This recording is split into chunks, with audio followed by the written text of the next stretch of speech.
So congratulations on the pulls, Azrael, and also thank you for floating the extra money on top of that in order to help get me out to TwitchCon this autumn. Let me go and adjust that amount since we have pulled your figures, and I didn't want to do it until then. I got a selfie with Colin Hay from Men at Work, so Bill might be jealous.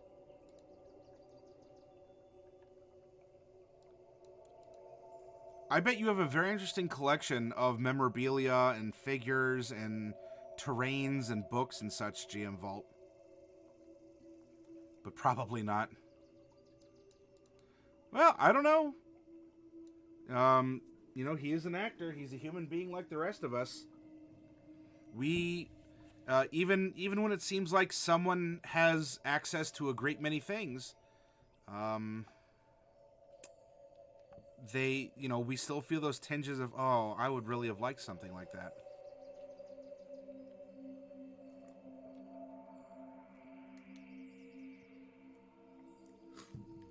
I have no idea.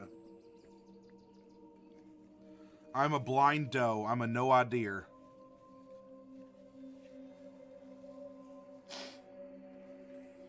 Ooh, lordy, GM Vault. My goodness.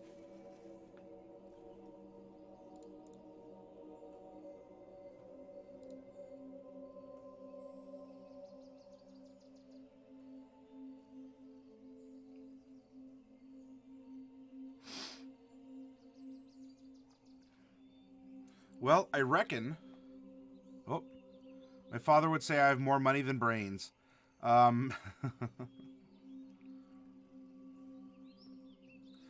Well, I'm glad you like that one, Black Wolf. But you know what, GM Vault, if it's made you happy and you've been able to get some entertainment from, you've been able to entertain and be entertained yourself, it's a hobby, it's not harming anyone, then I can understand the sentiment, but we all have our thing.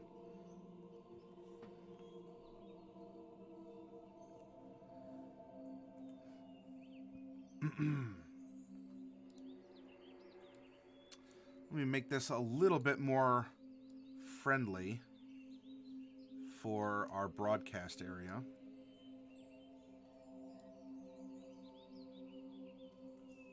There we go.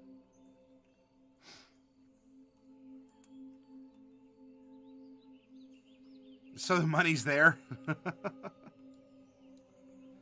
I'm going to open our dice roller right here.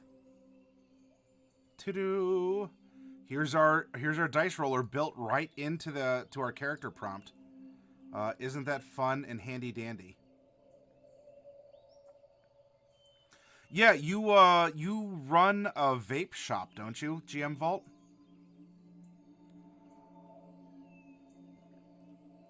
Yep. That'll probably be very lucrative for you.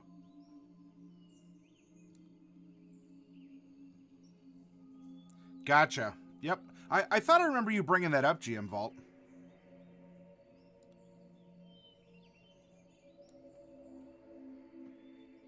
So we have an inbuilt one. I don't know. I have it in the tab just because we were using it earlier. So, I don't know. We could play around with it. But it's here, and Trust a Flump did a fantastic job making the spreadsheet look really awesome. Let's dig into it. Now, tonight, it's going to be a light night. We're going to have fun. Hey, Trust a Flump. It's been a while since I made some random characters. And I reckon let's make one character of each of the sub races. I mean, race and sub race combo of these whispers. This custom race that we built for our adventuring region this week. They live in the swamp as one sub race. They live in the forest as the other. And I don't know. Let's see how it works. I don't think that the race that we built, now of course this is biased, I don't think it was especially overpowered, but you know what? Rubber has to meet the road. Let's do a little testing. Let's find out if somehow we made a super broken combo of something or another, right? This is the only way to do it. We got to stress test. We have to stress test.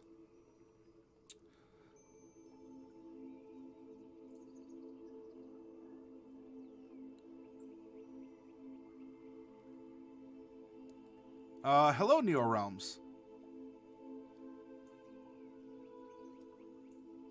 You want to live on the rack of ribs with a lake on it? Wouldn't that be nice? Oh, gosh. Black Wolf says, I am so waiting for the day this thing is out of beta and available to the public.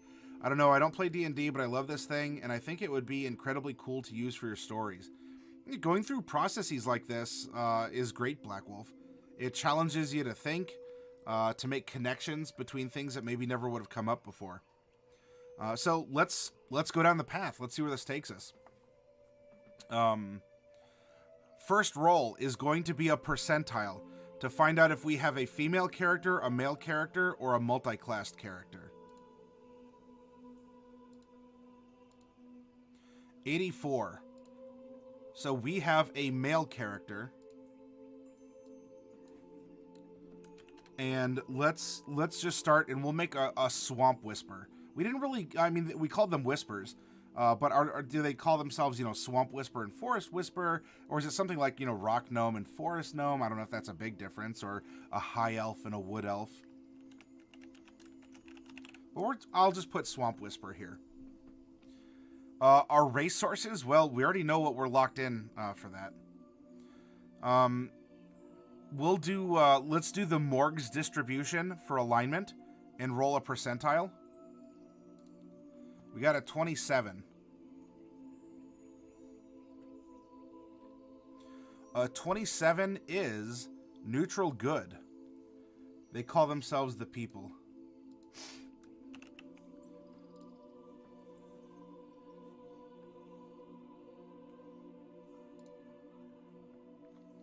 Next up, another percentile set to discover at which level will generate this character.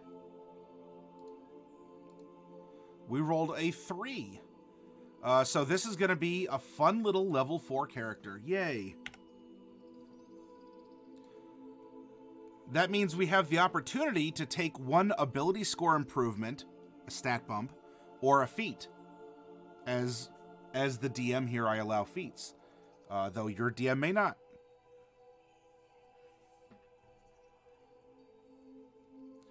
Peeps, the whispers looking like large yellow chicks. Oh, you want to call them peeps? The swamp ones you want to call peeps? I'm going to roll a percentile and let's find out if we take a feat or not at level 4. We rolled a 5. No, we are... It's all us. It's all on us.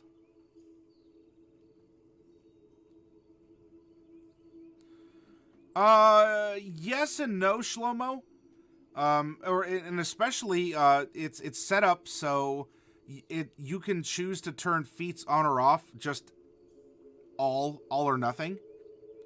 Or you might have a DM say, yeah, I'll allow feats, but I won't allow lucky. I won't allow, or I will allow Sentinel, but I will not allow it to work for a creature that's more than one size category above you. And so it gives you some, it stops the conversation enough to talk about it and to come up with a list of things that are allowed, aren't allowed, or are modified to be allowed.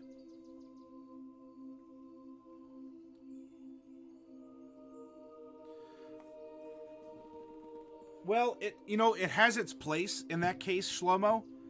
In fact, I'll tell you if Trustaflump, if you're here and not busy, I don't want to pull you away from a game or anything. If you're listening to this on the side, hey, Cake Boss, welcome. But for example, feats are not allowed in D&D time, or at least not until you hit legendary tier.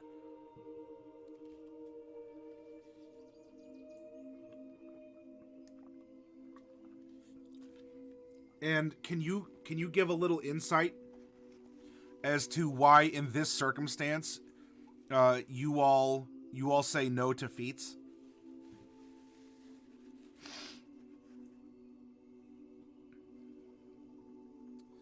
Now for our background, I'm just going to open it up to everything, right? It's here. There's all sorts of stuff that has gone on in this region You know, we had this, you know, different mutagenic properties to plants and animals. There's all the strange circumstances that are happening around here. And so let's just open up all books that have background material in it and discover the background of the character here. Legend, wait for it, dairy. In this case, there are 62 backgrounds. Now, bear in mind, this is something like Sailor or Pirate, which is a variant inbuilt to the Sailor background. But if you break it all out, there are 62 different backgrounds. That said, why don't we generate a 62-sided die and roll it? And here we go. We rolled a 60. Number 60, an Urchin. Of course we go for... Of course we get a vanilla player's handbook. That's fine. I don't want to mean that the background is bad. Urchin is a very interesting background. It could be a drunken sailor, but only early in the morning. A swamp urchin, yes. Well, there was a civil war recently, so it is possible. All right, so our background is Urchin.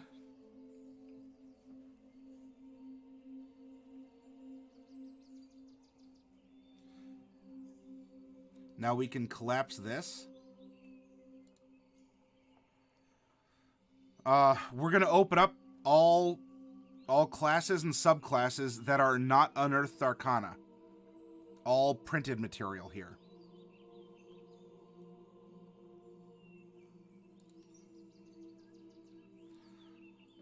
So we are going to roll a 12-sided die, that big golden D12. From there, we'll determine with another roll what our subclass is going to be.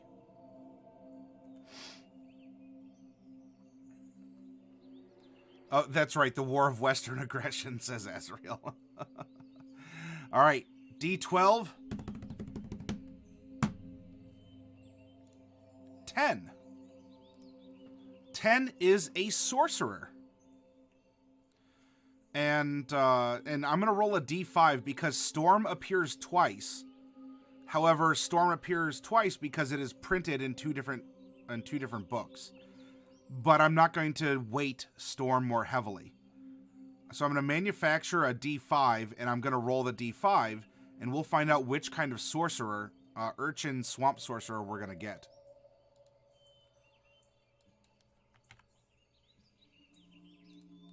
We rolled a 5. And so, that is, is a wild magic sorcerer, straight out of the player's handbook.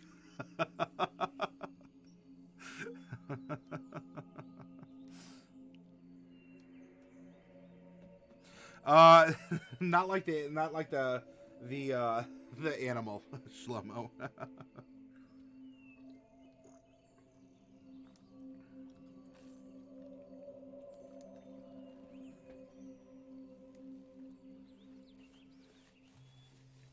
All right, so we have a wild magic, which can work. This can actually work out really well. Sorcerer, wild magic.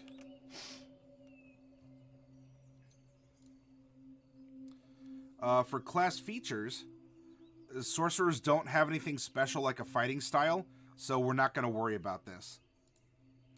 And then when we come to physical attributes by race, that was not a detail that we had really discussed. You know, how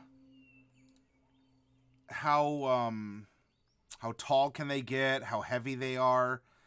So those are details then that we should just kind of hold off to the side.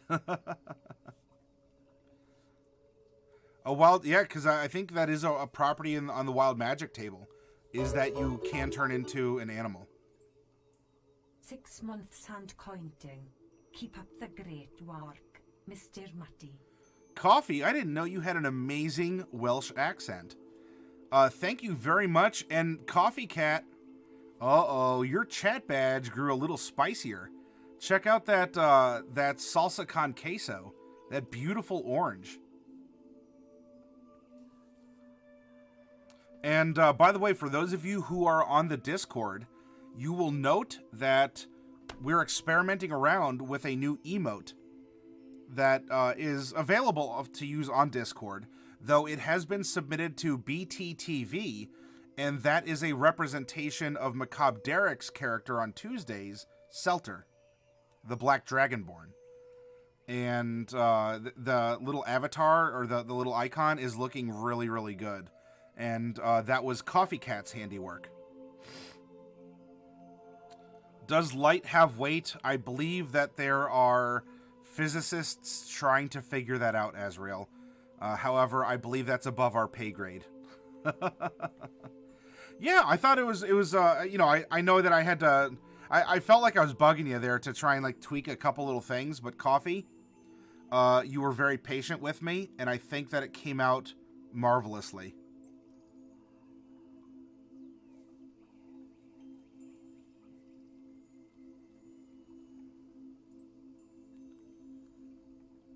And yeah, Coffee, and you certainly do.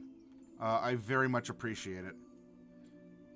By the way, Trestaflump, I don't know if you're here for it. We popped open my last 2 boxes of Ravnica for Azrael. So we're getting a little bit of good luck in on the beginning of the show.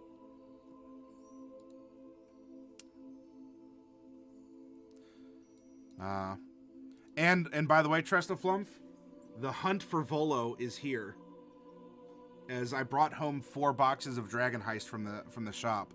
So we'll see if anyone wants to give it a go and see if they can find the elusive Volothamp. All right, so we have a lot of prompts here for our character, and you know what we do from here? Darn tootin'. Rootin' tootin' at that. The Volo is a lie. Hunt him to arrest him, says Shlomo. Oh, yes, Volo seems to have a very divisive fan base. Oh, and speaking of Dragon Heist, Trustaflump, this is your Sunday to play Dragon Heist, correct? Over on D&D time? And from what I understand, there actually was a dragon that was heisted in the last session.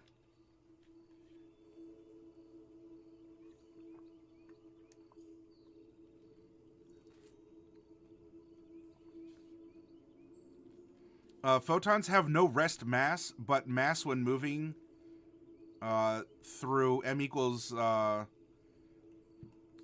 E over C squared.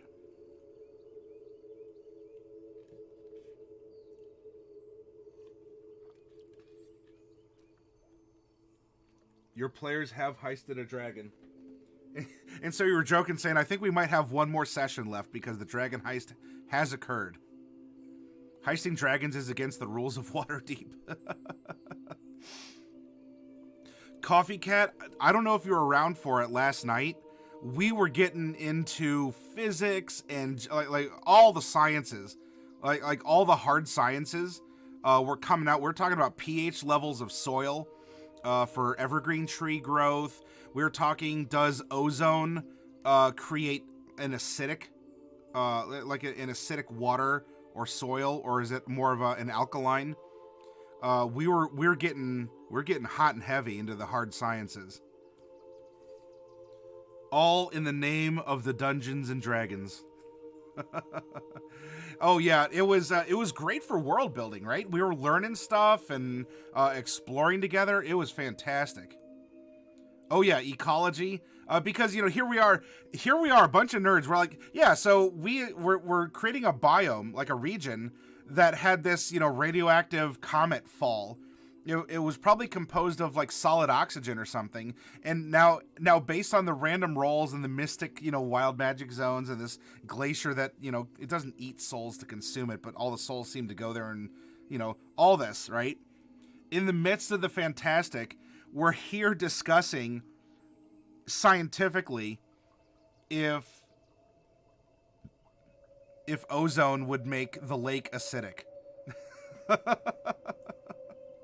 Or we're also talking about water tables, and just how much water would actually filter through the rock, like the bedrock of the lake, so that the salt content of the mountains and the runoff of the glacier and all that, so that the salt content would actually bleed off with the water, so we wouldn't have a salt lake.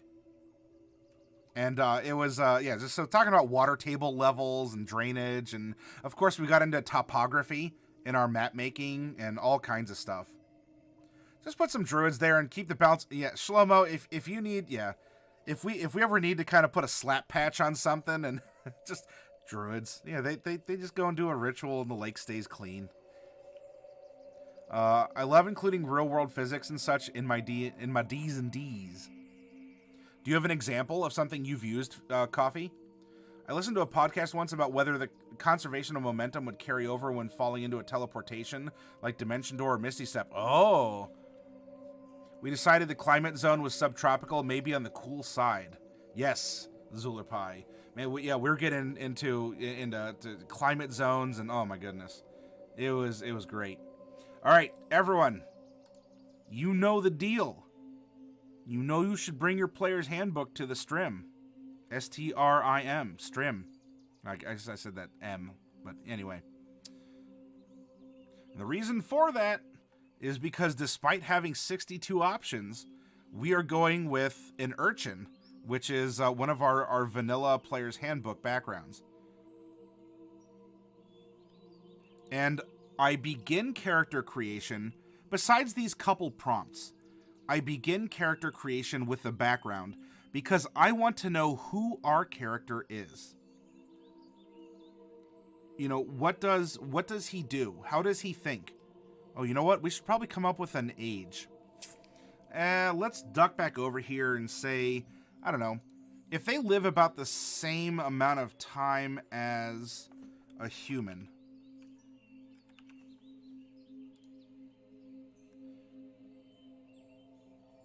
Let's roll percentile real quick to find out where in the life cycle this person is. 94. Oh my goodness. So we have an ancient human. Well, I mean an ancient whisper here. So it's just 92 years plus. I don't know. Let's roll a D3. 2. So 93 years old. Ooh, this whisper's lived through a lot of things, has seen a lot of things. And, while I don't have the height and weight, that's not necessarily as relevant.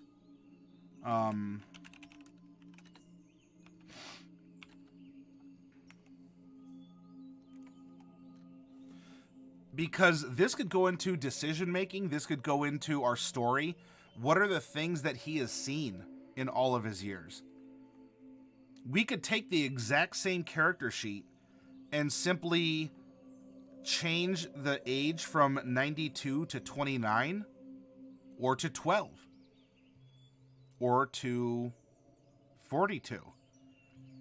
And by doing that, it will tweak the character and how he presents himself because of where he's at in life. His attitude, his approach to things. The story that would have led him to this point so far.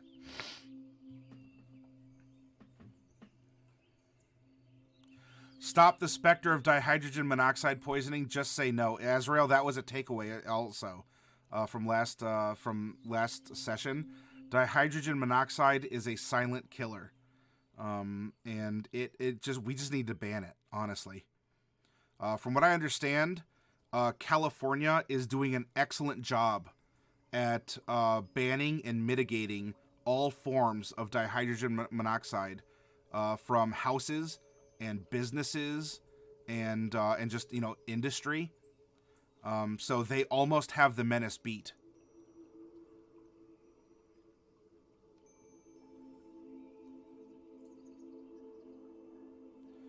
Well, GM Vault, you did say that you peddle drugs, so you know, based on a number of incidental labels that are thrown in, Nordic Geek, everything in California does cause cancer. You know, whatever, the eggs, the furniture, I don't know.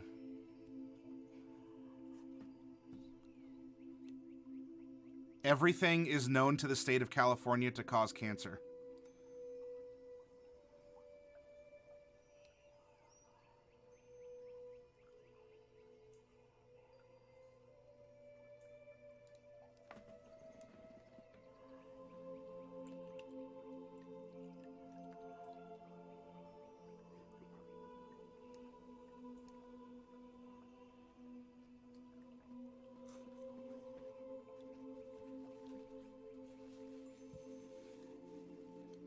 That's very meta, GM Vault.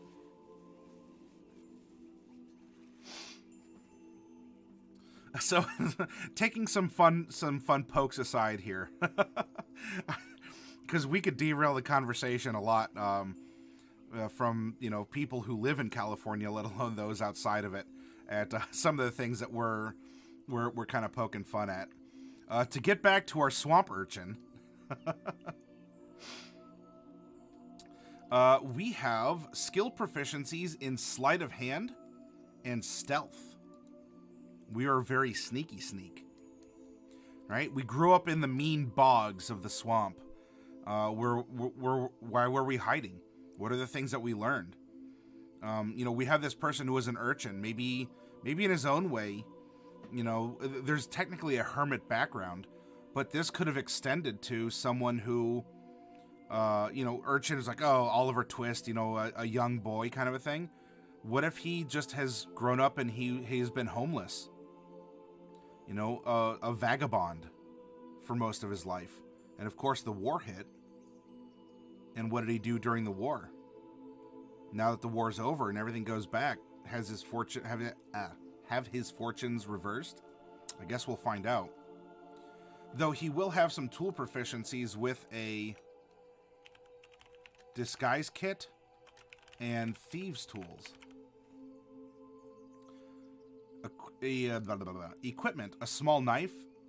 You could talk to your DM. Are we talking a small knife is, you know, just a little, you know, pocket knife? Is it a letter opener?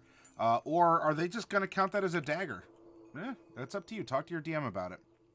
A map of the city you grew up in. Now, this map of... Now, this says of the city. Given the nature of the swamp, though, what if it's a map of the region that we grew up in?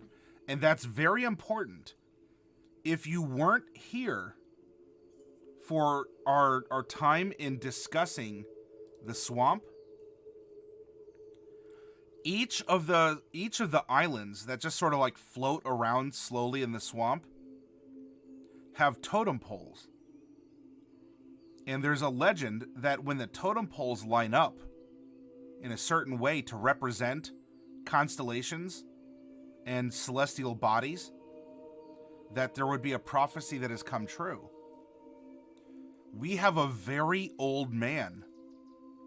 Now, he wasn't around when the nomads first came here, although that could be a running joke among the Whispered. What if the map that he has could be the key to discovering more about this prophecy? And here we have this poor old man kind of hobbling around. He's relying on his magic. And the whole time, you know, it's like Waterworld in the tattoo. In fact, there's nothing saying that this map couldn't be a tattoo.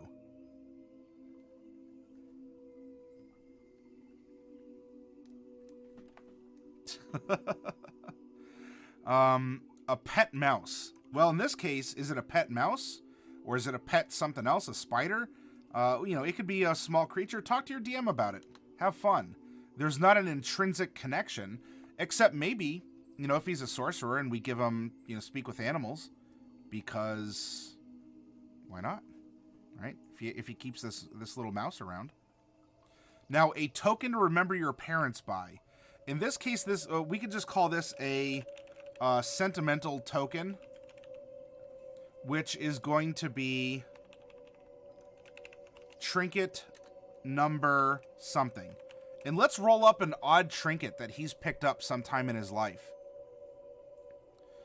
We also have a belt pouch containing 10 gold pieces. Bada boom. A little pet frog. Yeah, sure. We'll give him a little pet frog. He lives in a swamp. There you go. Are you happy, Shlomo? It's a magic map that shows the position of each island in real time. Oh, that could be cool too, Azrael. In fact, that could even help predict the next time that the islands are going to be in alignment with the prophecy. That could be interesting too. Could be a map with a few safe places in the region, says Shlomo. The Cork Islands. Oh, yeah, I call the small blade a goblin poker. He was a literal murder hobo during the war. Could be. Yeah. In fact, maybe now he's neutral good, but that doesn't mean he doesn't have regrets and is seeking redemption, especially because he's so old. You know, he's waiting. He's waiting. Something's going to happen.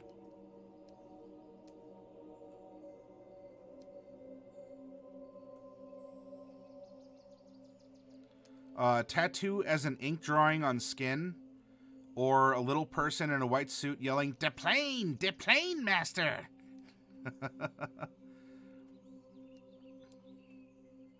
A pet crawdad, says Azrael. You want to name the frog Lemmywinks? That itself might be an in-joke, depending on the people who are sitting at the table. My image of an old ball of light and fog hobbling around is unclear, but at night I suspect he disguises himself as a streetlight or porch light. Ball of light should have a pet moth. Zuler Pie says yes. Sure. If we want, we can get. We could say it's a pet moth.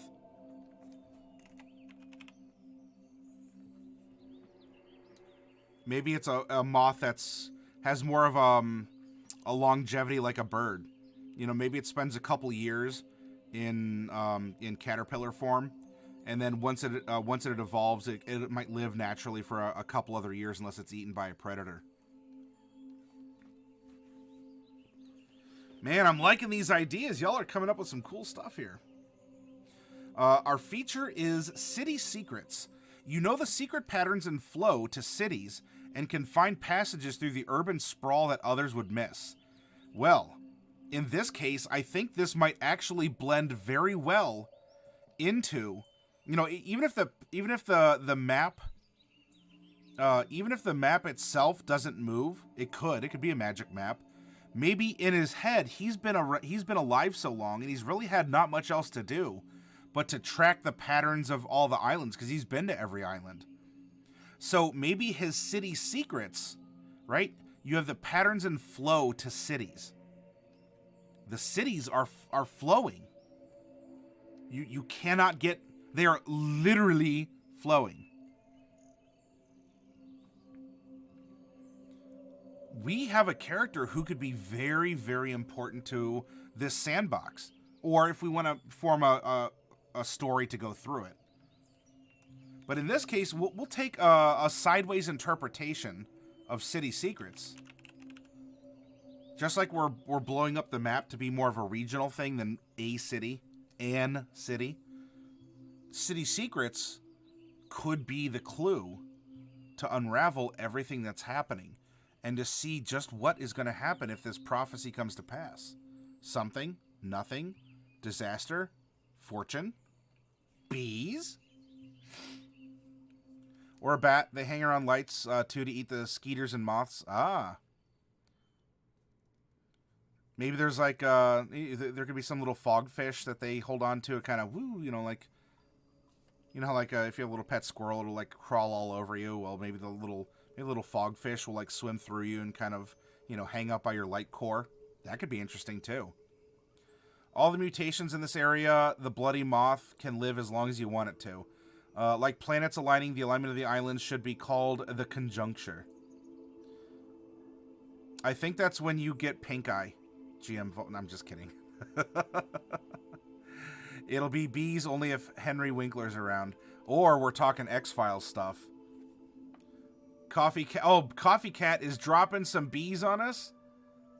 Oh, from Critical Role even. What have the bees done in Critical Role to get an emote? My goodness.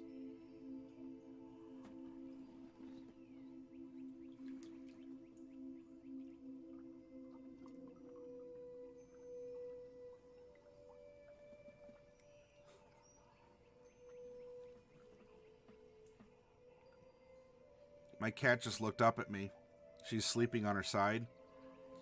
And when she opens her eyes, her third eyelids, like whatever, her nitric membranes, I think is what they are, just kind of like very slowly just sort of open sideways. And it was very creepy looking. Because she opened her eyes, but then you just get that like slow peel back as her eyes focus on you. Nictating membrane, that's right, not nitrous. That's if she's running around and all crazy. Yes, that's right. Or if it's not a nictate, it's a nictating. Nike.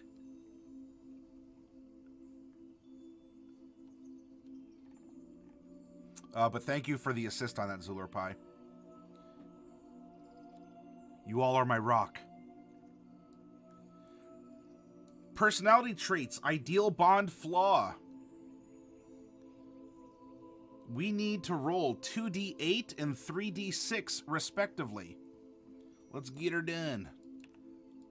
6, 5, 1, 1, 4. 6, 5, 1, 1. 1 plus 3.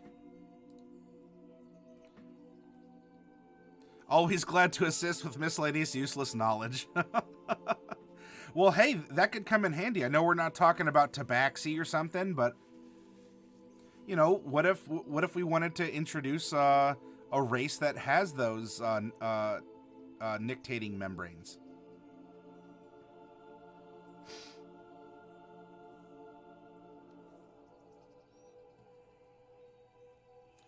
For our Urchin, our personality traits are 6 and 5. Dun, dun, dun, dun, dun, dun, dun, dun, dun. Let's move this off to the side just a wee little bit. This is the third night that a nictating membrane has come up for me. Really? What were the other examples, Nordic Geek? Oh, lizard folk, yeah. And we even mentioned maybe lizard folk live in the area too, if we wanted another sentient race. Or if they were treated as kind of, maybe like an equivalent of apes, where they're intelligent, but they're not,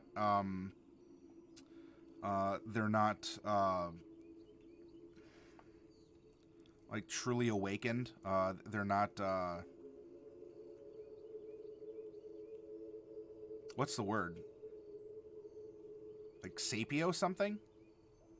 Bullywugs could be interesting. Lizard folk are the red-headed stepchildren of the swamp. Yeah, a lot of, well, and you know, you have lizard folk. There's also the Grimlocks, as well. You know, those are lizard folk that and troglodytes have an even worse reputation. And yeah, and there's bullywugs as well. Sapient. There we go. Sentient is just being like conscious and being able to like process sounds and looking around. Sapient, I believe, is the word.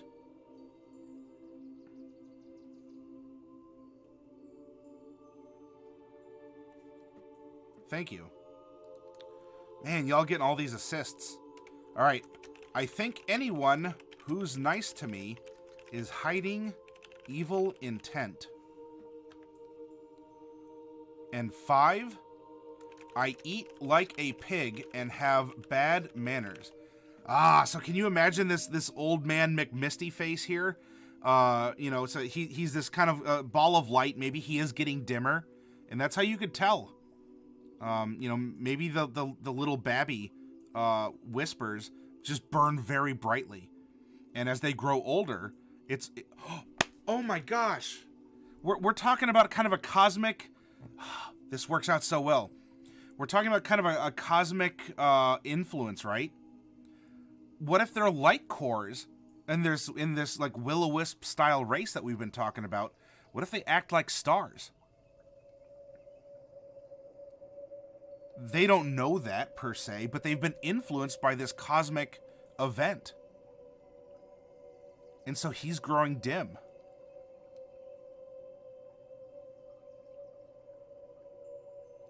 Ah, sagacity. Oh my goodness, Azrael. You're using them fancy $2 words. Man, I haven't seen sagacity used in some time. He's just not as bright as he used to be. That's what happens when you get old. Yeah, GM Vault. So he's dimming, right?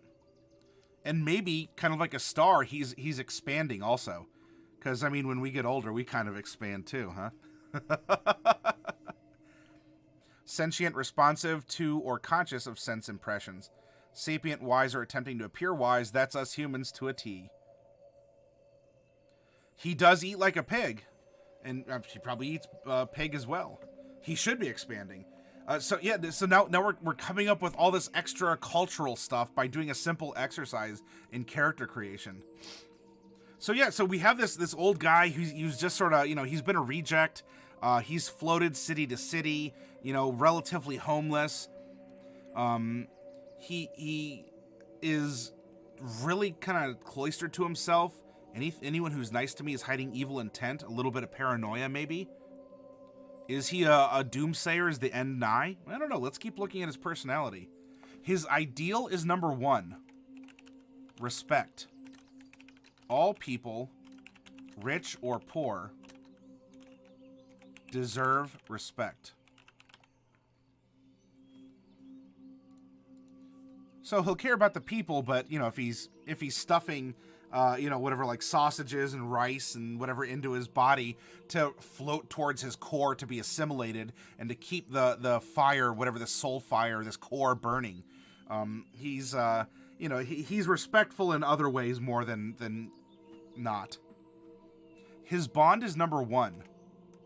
My town or city is my home, and I'll fight to defend it. He's going to step up. Remember, if we're taking city and we're expanding it to these floating islands, he will fight to defend it, and he probably did during the Civil War. And he probably will again if his information means saving this area from whatever this doom prophecy is that's going to come to pass. So he's a little cantankerous, but he seems to have a good heart. And he realizes, he might not be around too much longer. I think he's almost sounding like who was Wilford Brimley's character in the Ewoks movie? Kind of similar. Kind of a cantankerous old man who, he didn't want to have anything to do with the kid and the Ewok after they crashed on the planet. He cares about them until they're nice to him. Yeah, because then, someone always wants something, right? Nordic Geek says, I got tired of expanding. I'm giving up carbs in an attempt to deflate. Oh, I know. I know that feeling, Nordic Geek. I know. Just eat more beans to deflate.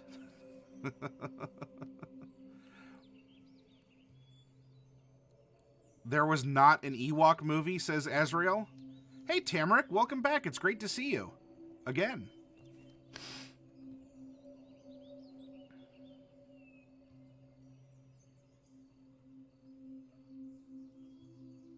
Noah, that's the character. That's right. That was the character.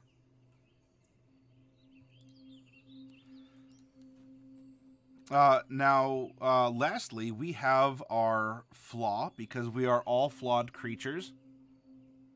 That means you. That's right. I'm calling you out. You're a flawed creature too. But it's okay, because so am I. This character's flaw is number 4. I'd rather kill someone in their sleep than fight fair. Ooh. Oh, the bean scene in Blazing Saddles, my goodness.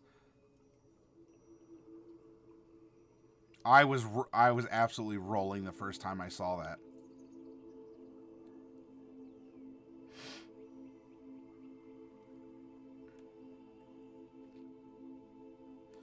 I suspect this ancient whisperer may have the nickname from how he eats of Downwind.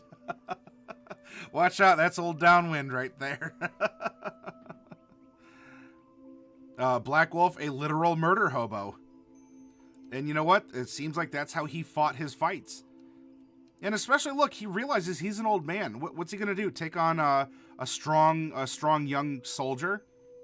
No, he'll sneak into their camp with his stealth and his sleight of hand, and he'll do what needs doing. And he's doing it for the greater good of the area, because it is threatened. Tamrick says, it sounds a bit like Iago from Othello.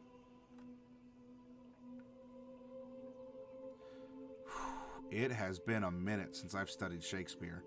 I mean, I know Othello is a Shakespearean play, but you're going to have to give me a character, like a quick character summary, Tamrick, to please remind me.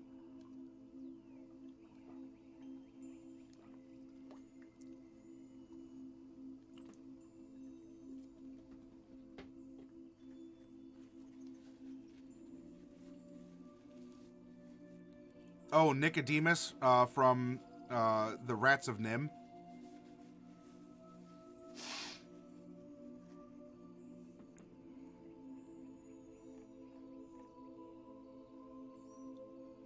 So we have an interesting personality that has gone on just extremely underhanded. Okay, got it.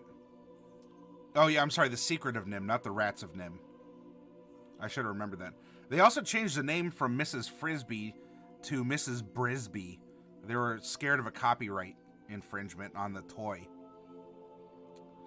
Go into lurk mode and work on my prompt while I'm awake. Got a lot of work to do. I'm under 3,000.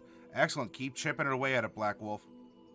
Iago is the poisonous little doodad who was Othello's friend. Ah.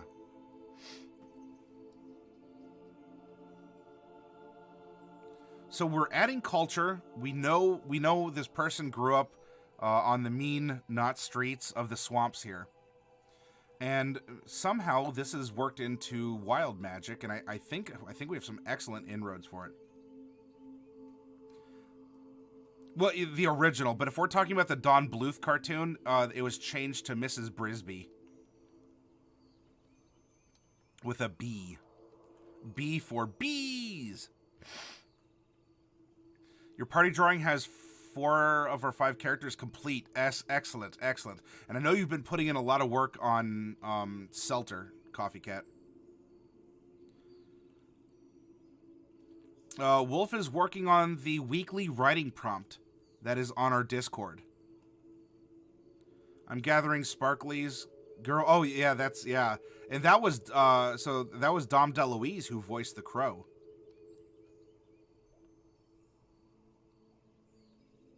Is the best dressed hand. Well, of course you'd have it no other way. Yeah, it was the Secret of Nim. Yep. Although that was from a different cartoon. Jeremy the Crow, that's right. Jeremy the Crow. NPCs, kind of, Tamarick. When we do these character creations, we can treat them like player characters, as we would consider who they are and what they do in the story as a DM we're going to present.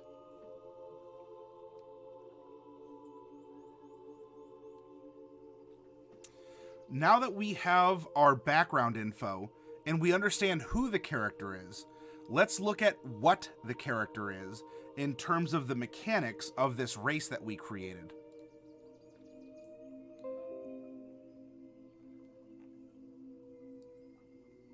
And that is... Alright, so we have physical notes. So all this, we could go back and fill this sort of stuff in. But we were going to make a whisper. As we were discussing, they are a strength +2 race. They have a speed of 25 feet. They are medium-sized creatures. So 25...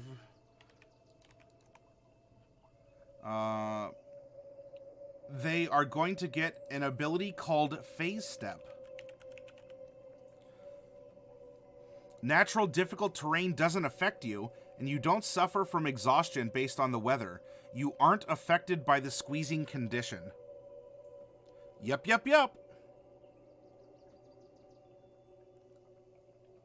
got it, Azrael. We also have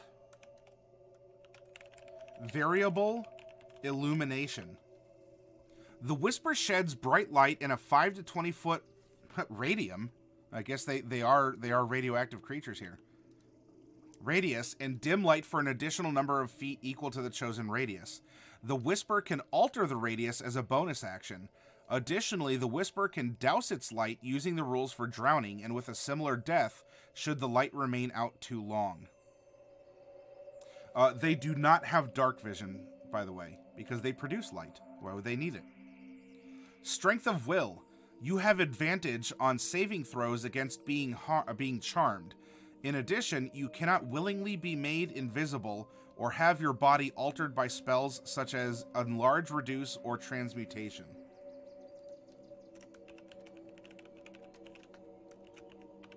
Now, if any of you are like, oh, that is totally broken, we need to fix this now, shout it out. This is us stress testing these races and seeing how they could interact and what effects they could have on the random classes that we're going to apply. As well, with everyone participates, you gain proficiency with one skill of your choice or 2 instruments and or tools. I don't know, we could just make a note down here of one skill or combo 2 tool instrument.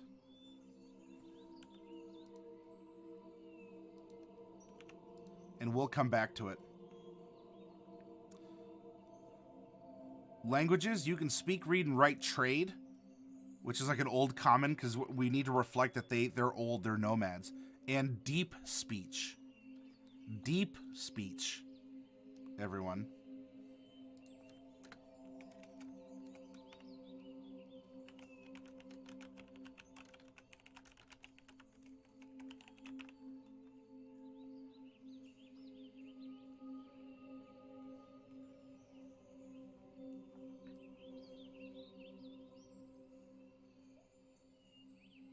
Not sure why that'd be broken. We all have different experiences with the game, and if just auto shutting down a spell is could be harmful, then it could be shouted out like, yeah, that could be reworded differently.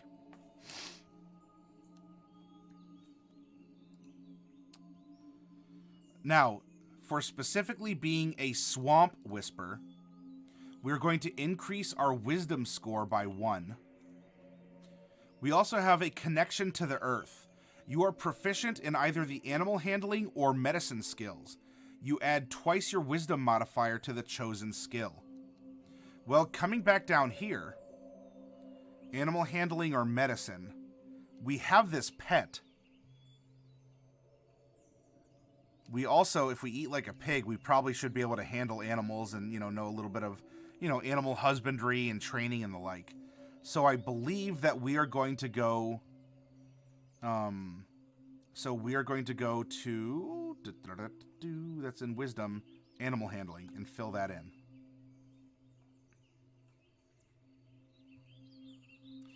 And we are also going to get defensive flair. Once per long rest, when you are attacked by a creature within 30 feet of you that you can see, you can use your reaction to impose disadvantage on the attack roll, causing light to flare before the attacker before it hits or misses. An attacker can't be blinded, or an attacker that can't be blinded is immune to this feature. There should probably also be some other caveats, such as you can't be wearing heavy armor or be obscured in some way because your core flashes. So I don't know if it needs a rider like that, or if you can just see, even in heavy armor, the core flashes so brightly that it just sort of shines forth and can do that. We didn't put a rider on it when we were discussing it, but hey, I don't know. What would you do?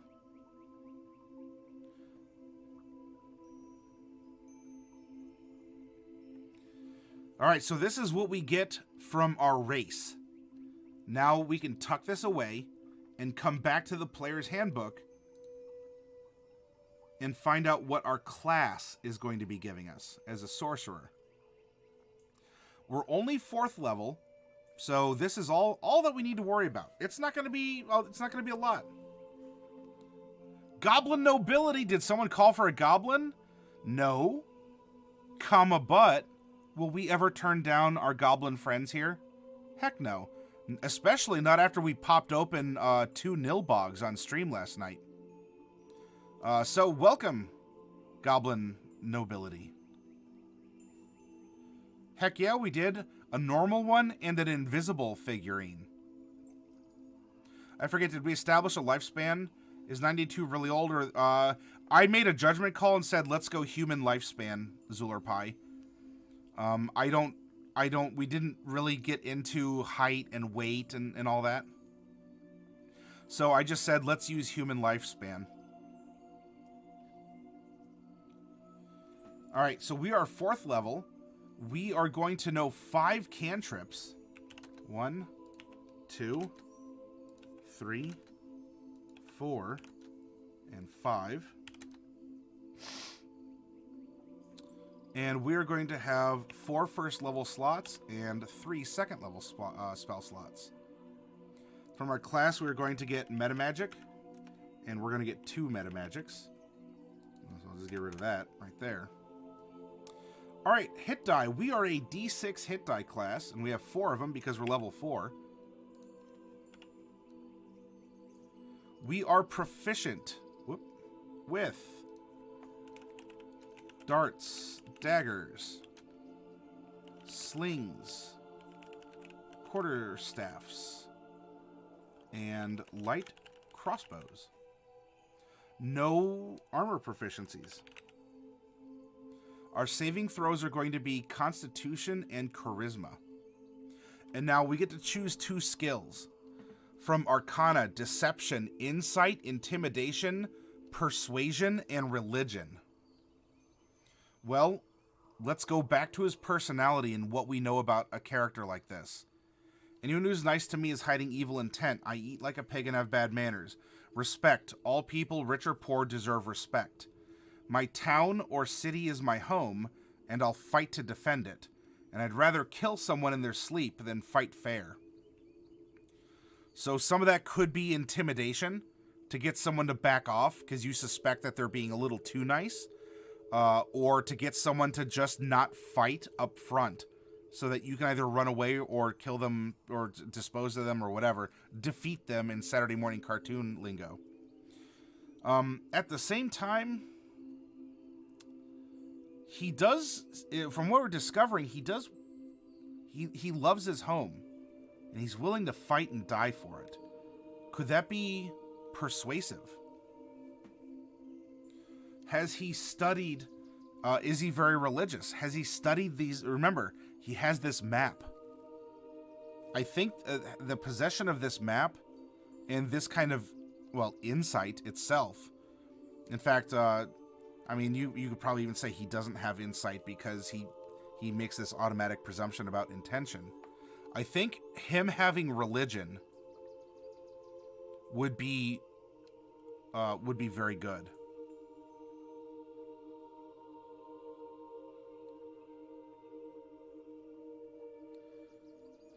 If you want to throw something out there, we haven't decided on the sub-race names. You know, so we have gnome, but there are forest gnomes and rock gnomes.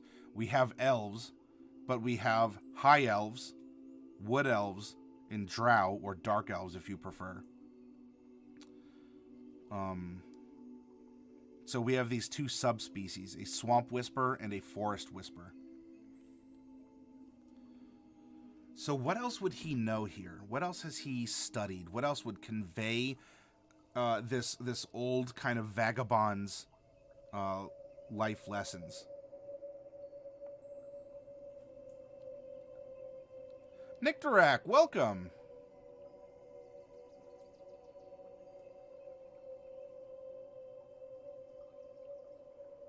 I kind of like going back to intimidation.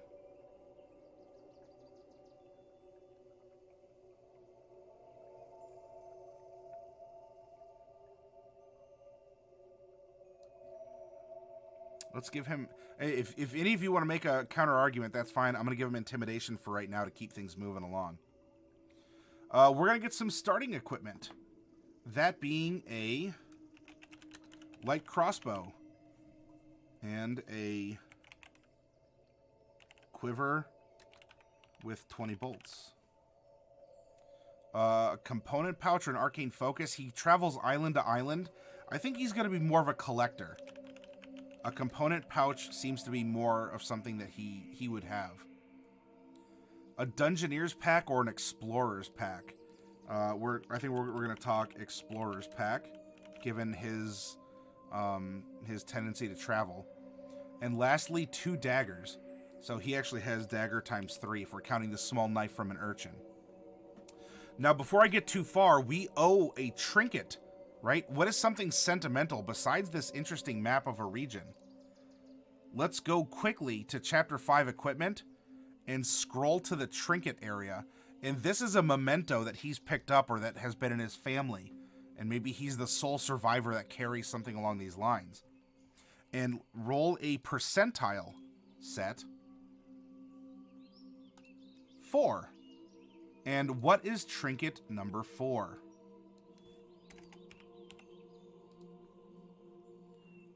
A diary written in a oh my goodness. How amazing does this work out? A diary written in a language you don't know. This could be a diary he found that was a preserved holdover from the original nomads. Maybe that's how he formed his map. Maybe that's how he's been gathering clues. He can't necessarily decipher it. Maybe, in fact, it defies magical deciphering if we want to give him comprehend languages.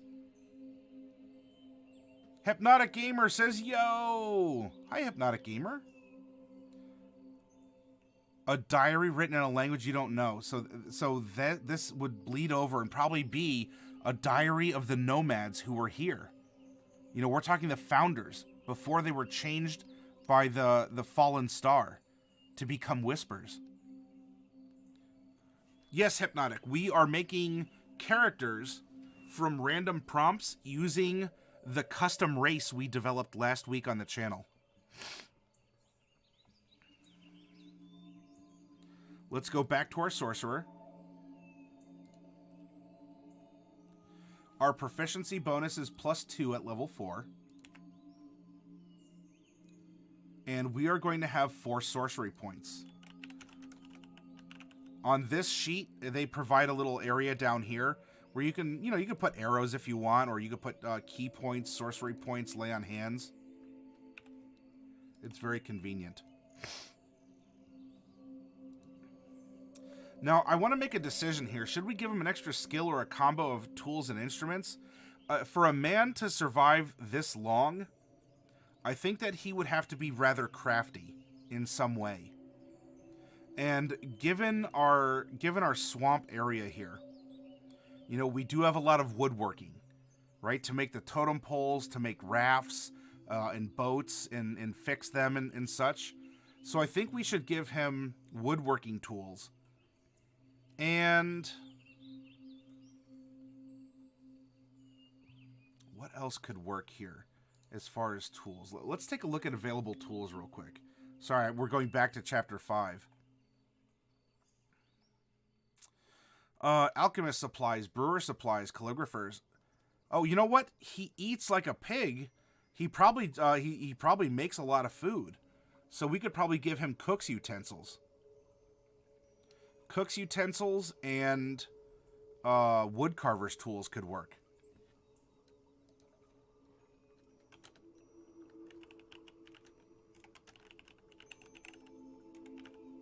He also, remember, he's also learned how to use a disguise kit and thieves' tools. So we have a very keen individual. All right, head back to Sorcerer.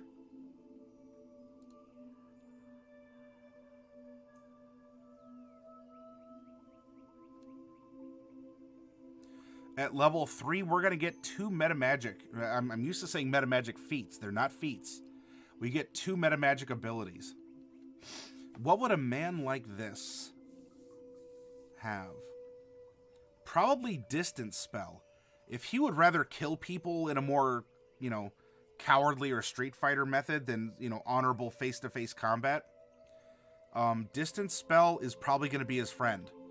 So he can influence things with fire or mind magic from a greater distance away while hiding, especially while hiding.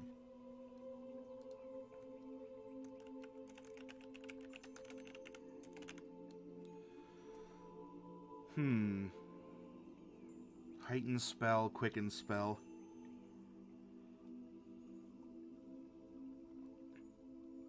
Because he is a very hidey character, subtle spell could work wonderfully for him as well. I was also thinking if he was going extended spell, that would allow him, especially because he is old, to be able to, you know, give himself longer lasting magical treatments to keep his body going. You know, we're talking Snake from MGS4, who has this suit that helps him continue to function when otherwise he probably wouldn't be able to do so. And so, while I think subtle spell could make sense, or if we didn't want distant magic, or I guess distant spell, then we could replace that with subtle spell, and then drop down and give him extended spell, because he often sleeps for a spell, and he takes naps, little siestas.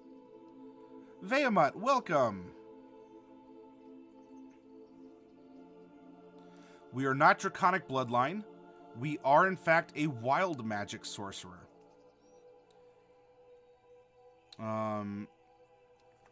And the way that he came into this power could have very well been he came into contact with that ice shard bit that was down here, because the entire glacier has a wild magic effect, and there's a similar shard of crystal that is within the monastery that we created last week up here. And this monastery does create sorcerers because of the influence of wild magic and such. So while he was studying the motions and the patterns, he very well could have snuck into a shrine or some other containment area of this crystal that has frozen and has suspended the central island's motion in the swamp. And that could have bestowed upon him these wild powers. And that could also be why he is so old and yet such a low level. Because, you know, he survived all this time. Maybe he was very passive, but not until he saw the light. Not until, you know, he says, I'm going to die soon, and I want to leave this place better than when I was born into it. And so he's taking action now, because when else can he? If he doesn't have a lot of natural time left, any quest is his last quest. Everything he does could be his last action.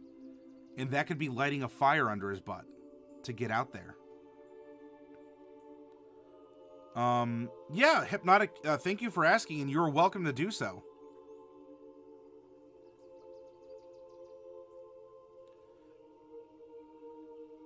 You're painting your Mother's Day present. What's the present, Fayamut?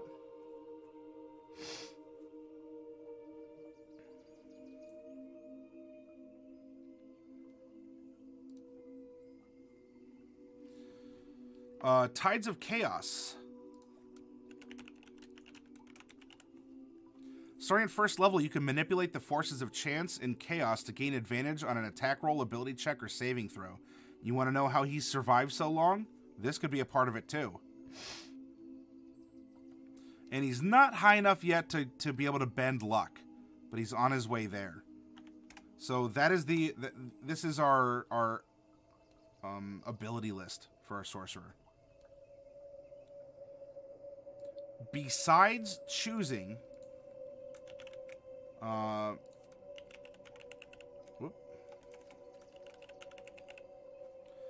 besides choosing the spells on his list, which we can come back and do, because his spells will certainly tell a story of his life and where he's been. We need to finish this up by dropping the engine of the character into the character sheet, and those are the scores, the ability scores.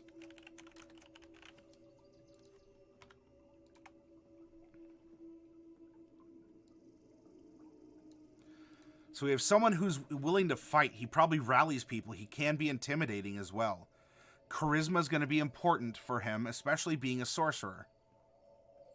If we're using the standard array and creating a character, I think we can drop the 15 in charisma.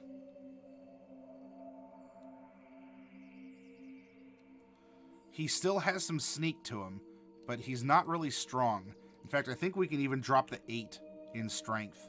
Now, his natural strength will improve here.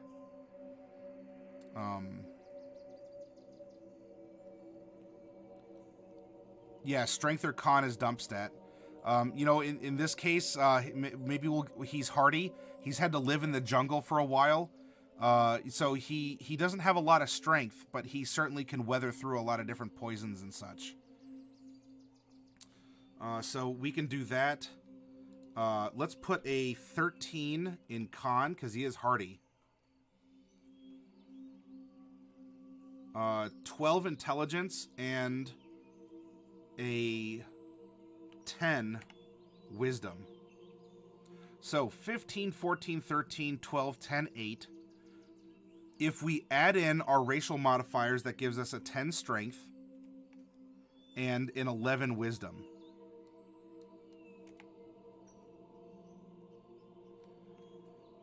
As we get one stat bump, I can see him probably throwing it into, charisma for sure here.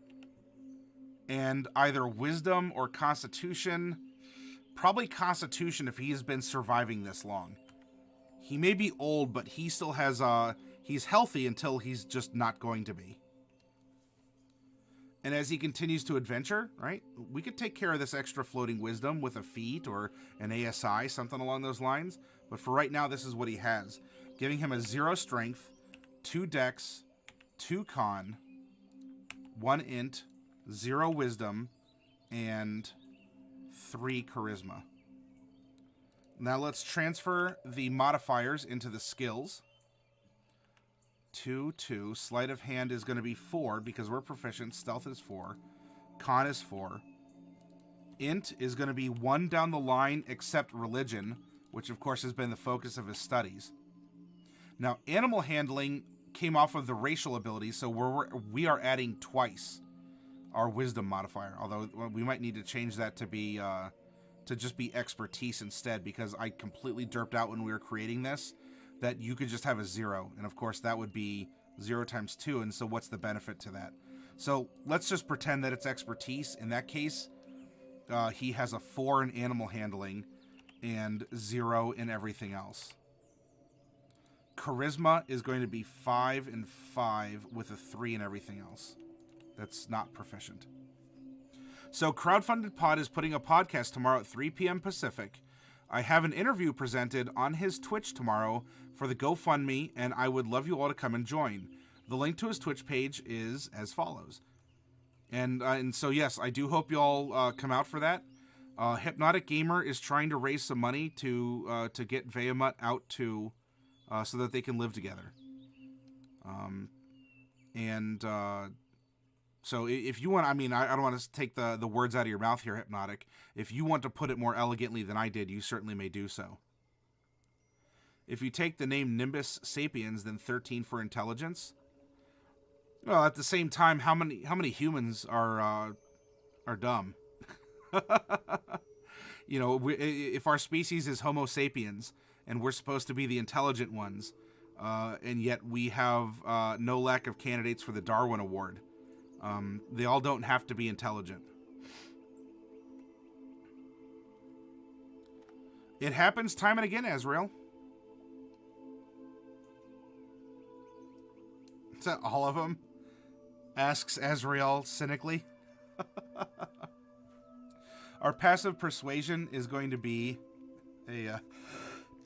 Ooh, pardon me. Oh, I shouldn't hold in my sneezes. Anyway, it's going to be a 10. And now, we haven't really talked about naming conventions, but if you want to give this old man Nimbus a name, then let's do so. He's earned it. He's manifested. We have a character, everyone. Armor class is going to be 12, as it's 10 plus dex. Initiative is a dex check, so it's plus 2. Hit points. At first level, you get your maximum hit dice in hit points, so 6. Then for our other 3 levels of our 4, it's half plus 1. So that's 4, right? Half of 6 is 3, plus 1 is 4. Then for all 4 of our levels, you get bonus hit points equal to your Constitution modifier. So here's our simple math. Let's break this down and give a hit point total. So 12 plus 8 is 20, plus 6, 26 hit points. For daggers and light crossbows, he'll be operating off of dexterity. Daggers are a melee weapon, but they are finesse weapons, so you can choose to use dexterity instead if you like. So that's plus 4 to hit for each of these. Daggers are 1d4, so it'll be plus 2 piercing damage. Light crossbows are 1d8 plus 2 piercing damage. For our spells, our attack is actually going to be a plus 5 because we're attacking off of charisma. And add 8 to that for any of your saves. Right? Proficiency plus ability modifier plus 8 equals your difficulty class to resist whatever. It's universal in 5th ed. At least as far as I know, I don't think that pattern's broken. And so now we can take this info and come down here with it when we have a 13 for a save and a plus 5 to hit. And one of the last things to do is to give our spells here. At first level, we know 2 spells. So level 1 and level 1. We're going to know another one at level 2. Level 3 and level 4. This pattern is if we choose not to retrain any spells, which you can do. And I don't want to get too in the woods for that. But if we just take the spells as they come at the maximum level we can take it, this is what your outlay looks like. However, let's say at level 3, you say, you know what? This level 2 spell just is not doing it. I'm going to replace it, and I'm going to put another level 2 spell up here instead. So you can't cast that one anymore, but you can cast another spell. We have the same number of spells, but you're shuffling the power level of them. Or if you just want to replace it with another level 1 spell, have at it. And if we really wanted to stat out the moth, companion's kind of a tough word. It's a pet. We can do so. But I don't want to get into the spells just yet. Maybe we can do that after we finish our second character. But I think we have a really dynamic character who's helped us to flesh out more about this society and certainly, absolutely fits in with the presentation we as Dungeon Masters would make to our players, piloting player characters such as these. You know, the prompt for this could very well be, let's say that we make a party of 5, and we allow 2 of our players to play Whispers. You know, just to have fun, explore, stress test it, whatever. And so this is one of those characters. This character is going to have a very important role to play as more things are discovered, because these people maybe never been prompted like this before, had this interaction, had to answer questions like this, had to think differently. So let me catch up in chat, and then let's get up and take a little bit of a break. The GoFundMe is here. Thank you for sharing that, Hypnotic. Bubonic One, actually, we are Homo sapiens sapiens, not the single that would be reserved for humans from about 2 to 3 millennia ago. Oh, well, thank you. Then we're the cream of the crop. Well, the kids will call them downwind, but not to his face. Gotcha, Zulurpai. Azrael, you want to name him Lumen Driftingmist. We became smart humans about the start of the Bronze Age. Technically, they say we became Homo sapien at the end of the last ice age, 11 to 12,000 years ago, but many scientists decided it was incorrect. They believe the invention of bronze weapons meant we were now masters of our own destiny. Stone weapons were effective, but they weren't a true step up from stick weapons.